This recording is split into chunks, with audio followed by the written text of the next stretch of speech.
Muito bem, gravação iniciada. Hoje é dia 19 de novembro de 2024. Declaro aberta a sessão da segunda Câmara Julgadora do Tribunal de Impostos e Taxas. Bom dia a todos e a todas. Nós temos dois processos em pauta. Em relação ao processo Tubos Ipiranga, Indústria e Comércio, o doutor Samuel pediu para retirar de pauta. E o processo da Miller, Companhia Miller, há pedido de sustentação oral e inscrição, não é?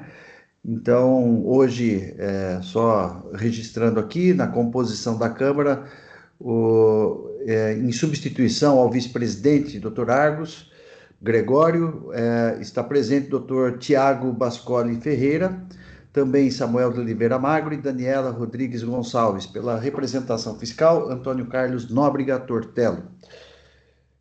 Muito bem, como eu disse, a pedido do ilustre relator deste processo, do AIN 5036276, Tubos Ipiranga, Indústria e Comércio, o relator, Dr. Samuel Magro, pediu para retirar de pauta para melhor análise.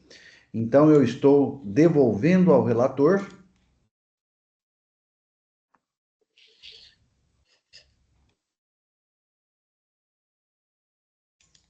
Muito bem, processo retirado de pauta, devolvido ao relator. Passamos então ao outro processo da pauta, que é a Companhia Miller de Bebidas. Eu sou o relator, o AIN é o 4036212. Muito bem, o presente processo, eu vou fazer um breve resumo, em seguida eu abro a palavra à ilustre advogada. Muito bem, uma só acusação, nota fiscal, emissão de nota fiscal consignando declaração falsa quanto ao estabelecimento de destino, tendo em vista que o destinatário foi considerado inidôneo, nulidade da inscrição estadual por inexistência de estabelecimento. A decisão de segunda instância que antecedeu a esta Câmara, ela foi pelo cancelamento do auto de infração. A Câmara Superior, em julgamento seguinte, acolhendo o recurso especial da Fazenda, anulou a decisão por entender que a fundamentação da decisão recorrida era precária, então devolveu e o processo foi redistribuído a esta Câmara. Então, não é um processo originariamente desta Câmara, né? Bom, o recurso ordinário, ele levanta várias questões. Ele alega aqui uma preliminar de nulidade da decisão recorrida, né? Diante de inconsistências da decisão de primeira instância, né? Vamos analisar novamente a decisão de primeira instância, de folhas 527 a 555. Também insiste na efetividade, na boa-fé das operações. Também alega multa confiscatória e redução ou relevação da multa fiscal por aplicação do artigo 527-A, além do excesso de juros. Esses são, basicamente, os principais fundamentos aqui do recurso ordinário submetido a julgamento. Após esse breve relatório, então, eu passo a palavra à doutora Ariane Kotarski para que apresente a sua sustentação oral em nome de Companhia Miller, pelo prazo regimental de 15 minutos. Doutora Ariane, com a palavra. Muito obrigada, relator. Bom dia a todos. Serei breve na sustentação oral, pois a discussão aqui ela já é bastante conhecida por esse tribunal, né? A gente está diante de uma discussão que gira em torno da possibilidade ou não da responsabilização de um terceiro de boa-fé que transacionou com uma empresa que foi posteriormente declarada inidônea pelo fisco, como é o caso da empresa Megamil. Tanto a jurisprudência administrativa como a judicial, ela é clara no sentido de que um terceiro que tenha comprovado a sua boa-fé, bem como a efetividade das operações, ela não pode ser responsabilizada, que é exatamente o caso dos autos. Né? A recorrente, ela comprovou a boa-fé e a efetividade das operações através de um conjunto probatório muito robusto juntado aos autos.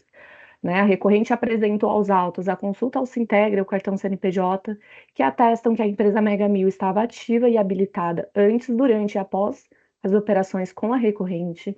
Ela apresentou ficha cadastral completa da junta comercial, que demonstra, né, que atesta que as movimentações societárias elas ocorreram nesse período.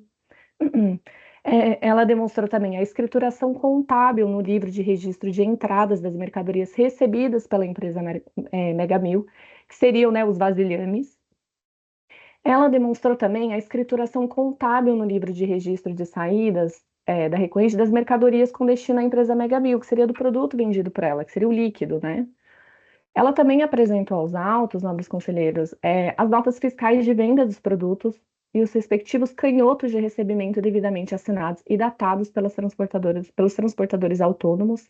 E aqui vale lembrar que todas as operações elas ocorreram sob a cláusula FOB. E aqui, pelo frete não ter sido de responsabilidade da Companhia Miller de Bebidas, era de responsabilidade da Mega Mil. Então, quem contratava o transportador era a Mega Mil, não era a Companhia Miller de Bebidas, mas mesmo assim ela teve o cuidado de apresentar nos autos os respectivos canhotos de recebimento devidamente assinados, comprovando que aquela mercadoria foi entregue para um transportador autônomo contratado pela empresa Mega Mil. Também houve a apresentação da cópia dos microfilmes dos cheques emitidos pela Mega Mil, né, fornecidos pelo Banco Bradesco, comprovando que essas mercadorias foram pagas. E também foram juntados aos autos as notas fiscais de remessa dos recipientes, né, dos pallets, vasilhames, vazios emitidos pela empresa Mega Mil.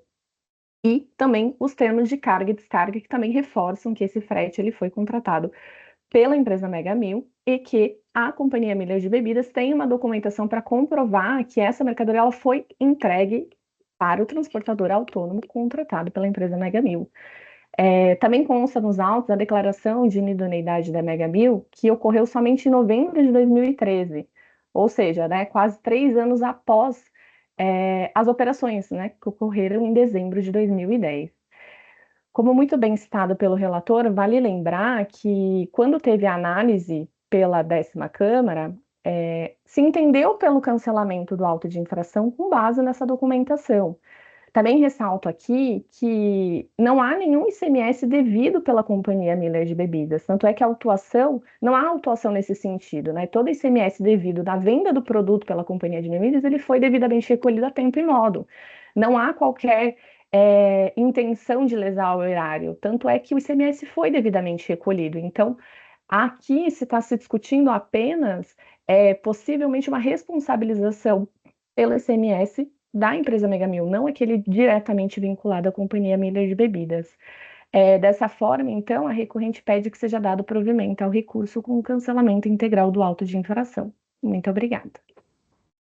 Eu cumprimento a doutora Ariane pela sustentação oral, muito objetiva nos seus argumentos, indo direto ao ponto aí, das provas, principalmente, né, analisando as questões probatórias que foram trazidas aqui pelo contribuinte. Muito bem, eu vou iniciar meu voto, então.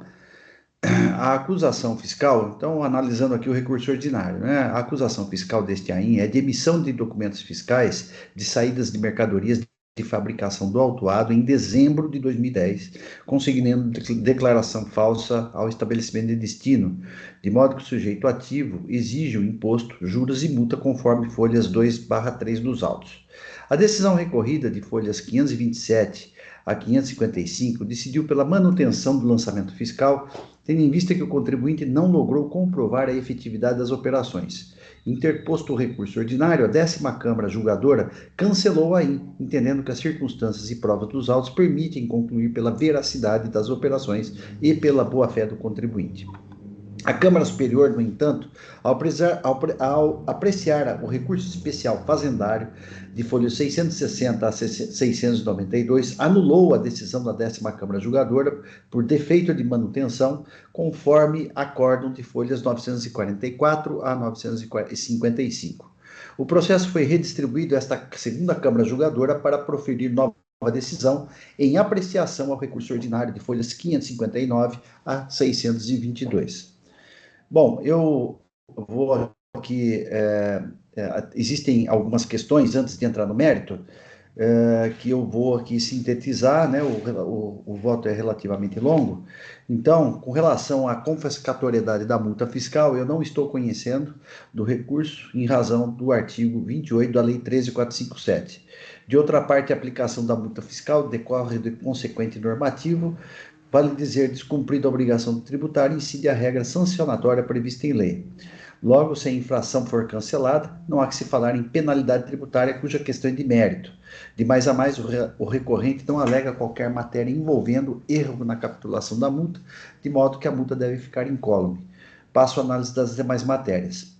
Aqui, existe aqui um pedido de nulidade da decisão recorrida, onde o recorrente alega o seguinte, que não foi analisado de forma satisfatória a questão sob o aspecto fático, uma vez que as suas conclusões divergem diametralmente dos documentos apresentados pela recorrente acerca da comprovação do pagamento das operações de venda dos produtos vendidos pela recorrente à empresa Megamil, nos termos do artigo 12 da Lei Complementar 939.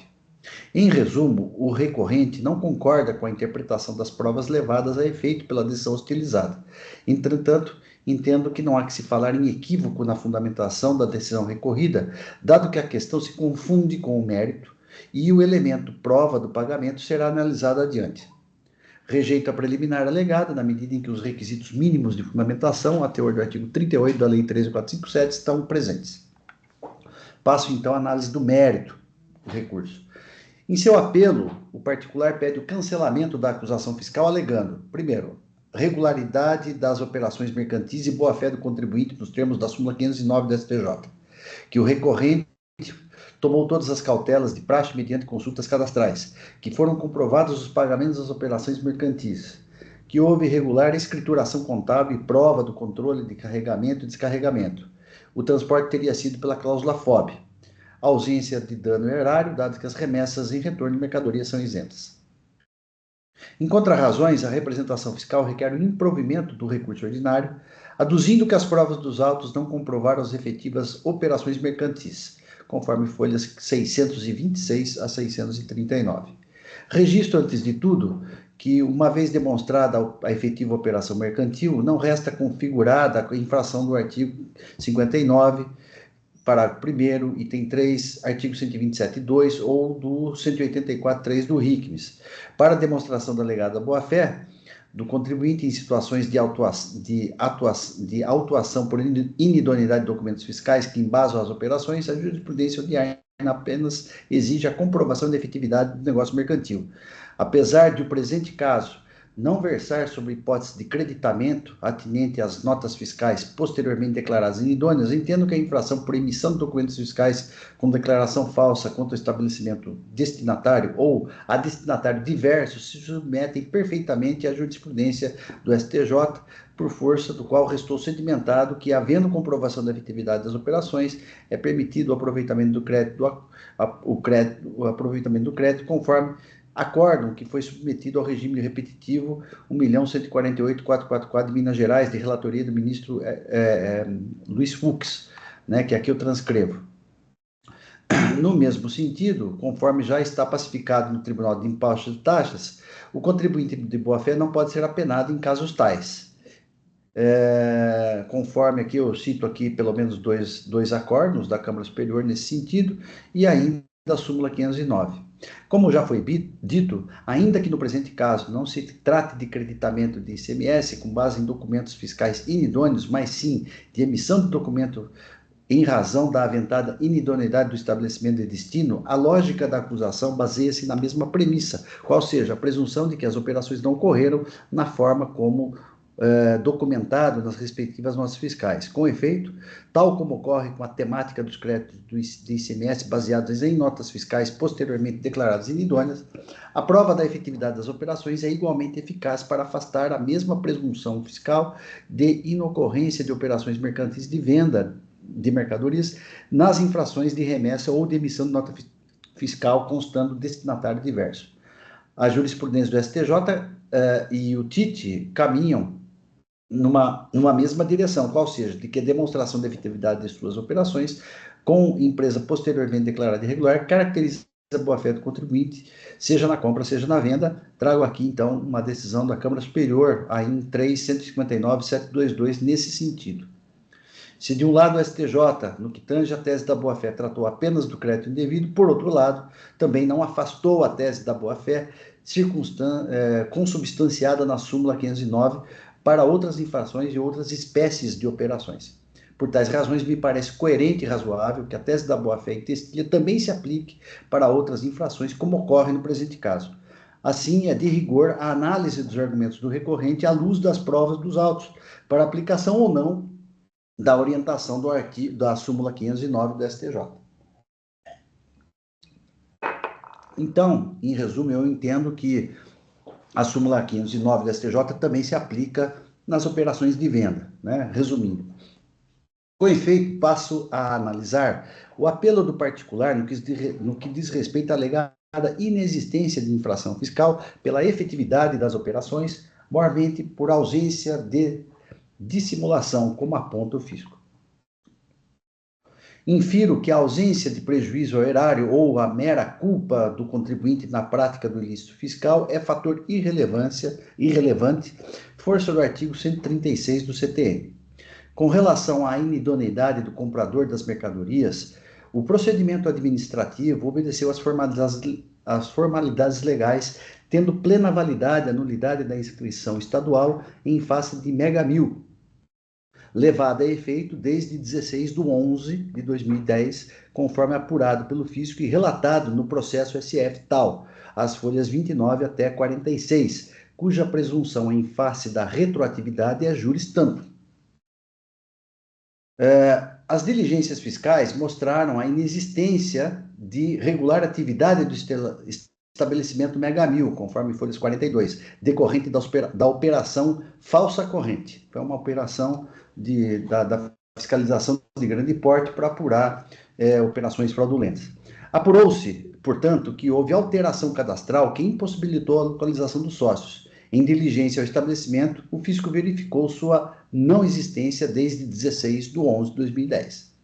Ademais, o recorrente não impugna a licitude da decretação da nulidade da inscrição estadual da Mega Mil, tendo aplicação à regra do artigo 20 da Lei 13.457. Com relação às provas produzidas pela parte passiva, com o escopo de comprovar a boa-fé e a efetividade das operações, entendo que não são suficientes para fins da súmula 509. Foram juntados documentos às folhas 171 a 196, os comprovantes de consultas cadastrais e registro de entradas. Registro outro sim, que a partir de folhas 195 dos autos, o contribuinte apresenta os seguintes documentos agrupados por operação mercantil: notas fiscais de simples remessa e de venda, autorização de carga e descarga de mercadorias, extratos bancários, liquidação dos depósitos bancários, controle interno de cheques emitidos pela Mega Mil, microfilme de cheques, folhas 302 a 309 e registro de saídas. As consultas ao Sintegra, de folhas 187 a 188 e nota fiscal de número 189, foram realizadas em 11/2/2014, após a lavratura do AI. Assim sendo, o contribuinte não fez consultas ao Sintegra na época do fato jurídico, operações que se deram em dezembro de 2010, que era imprescindível para elidir a retroatividade dos efeitos da inidoneidade da Mega Mil. Vejamos as demais consultas realizadas nos autos. Então, eu listo aqui 9 consultas realizadas pelo contribuinte, quase todas elas em 2014 e 2013, não na época dos fatos geradores. Então, existe aqui, eu faço uma relação aqui que eu não vou ler uma por uma, que é longo, né? Mas tem uma aqui, por exemplo, aqui de 2010, né, que de 5 de... É uma consulta realizada em 5/10/2010, e não em dezembro de 2010. É a única da época dos fatos, né? De outra parte, não há tratativas comerciais. Em relação aos pagamentos, a decisão de primeiro grau observou a não coincidência de valores entre o que constou dos registros bancários e o valor das vendas, folhas 541 a 546. Entretanto, já em defesa de folhas 64 a 128 especificamente as folhas 82 e folhas 86 a 90, o contribuinte logrou esclarecer que em momento anterior às vendas de suas mercadorias, houve recebimento de caixas plásticas, pallets de madeira e garrafas de vidro que foram remetidas em retorno pelas notas fiscais de vendas, de modo que os pagamentos refletiram o correto valor das vendas. Em recurso ordinário, o contribuinte demonstrou o equívoco da decisão recorrida ao fundamentar que os valores dos pagamentos eram diferentes. Realmente ficou claramente evidenciado, as folhas 564 a 567 dos autos, que os pagamentos foram corretos. É verdade também que a representação fiscal sinaliza em reconhecer os pagamentos das operações das folhas 632 nos seguintes termos, item 15 das contrarrazões. Abro aspas. Dessa forma, independentemente da comprovação da realização dos pagamentos, entendemos que o AIN deve ser considerado procedente. Fecha aspas. Contudo, a prova dos pagamentos isoladamente não é suficiente para a comprovação da efetividade das operações ou da boa-fé do contribuinte, devendo ser considerado o conjunto fático probatório constante dos autos para fins do artigo 26 da Lei 13.457. Quanto ao transporte, muito embora o contrato seja da cláusula FOB, é admissível no ordenamento além de usual no mercado, mas, na espécie, não pode servir como prova de efetividade das operações, como veremos a seguir. O fator que fulmina a efetividade das operações, ou mesmo a boa-fé do contribuinte, é que no endereço da Avenida Dr. Luiz Arrobas Martins, 726, a empresa Ipanema Sul Comércio, Distribuição e Logística de Produtos Alimentícios está sediada desde 29 de outubro de 2010, que tem a mesma atividade da empresa Megamil. Se a autuada tivesse tomado as medidas obrigatórias mínimas de conferência de dados do destinatário e por cautela, na forma do artigo 22A da Lei 6374/89, verificaria que as operações não poderiam ocorrer com os dados constantes da nota fiscal quanto ao destinatário, a despeito do transporte ser pela cláusula FOB. Diz a referida norma legal, com o artigo 22A, que aqui eu transcrevo. Ora, na data no fato, em dezembro de 2010, constou nos documentos fiscais como destinatário a empresa Megamil, mas no endereço de destino, quem estava em atividade regular no local era outra empresa, Ipanema, no mesmo segmento comercial desde o final de outubro de 2010. Conferir folhas 38. Nesse sentido, diante do elenco probatório, não há como acolher a tese do contribuinte, ainda que os registros fiscais das operações tenham sido realizados regularmente. Desprovejo o apelo do particular quanto ao mérito de inexistência de infração fiscal.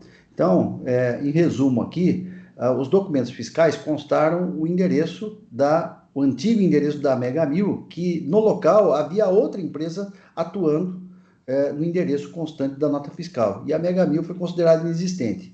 Curioso aqui é a Ipanema ser da mesmo ramo de atividade, né?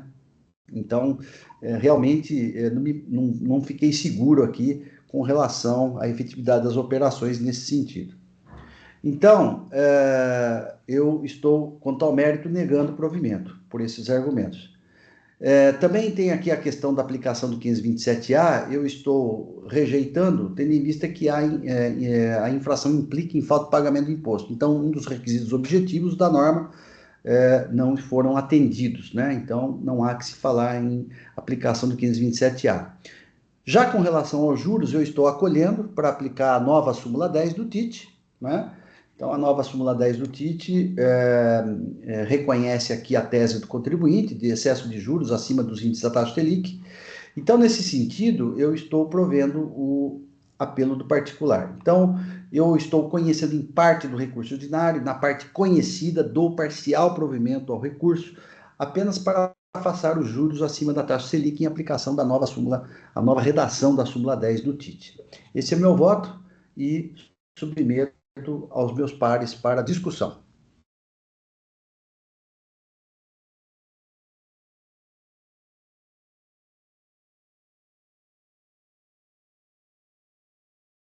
Muito bem, não havendo inscritos, eu estou então encerrando os debates. Eu peço que os senhores juízes confirmem presença para quórum de votação.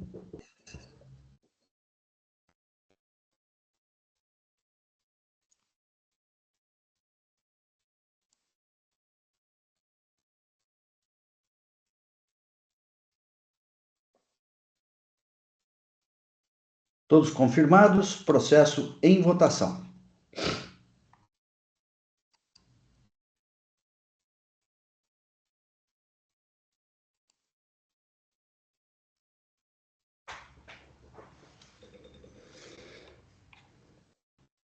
Votação encerrada, proclamo o resultado do julgamento.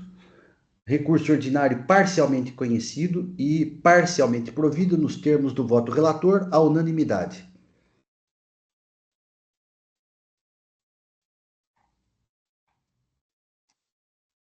Julgamento encerrado.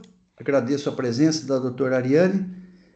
E, doutora Ariane, tenha um bom dia e até a próxima.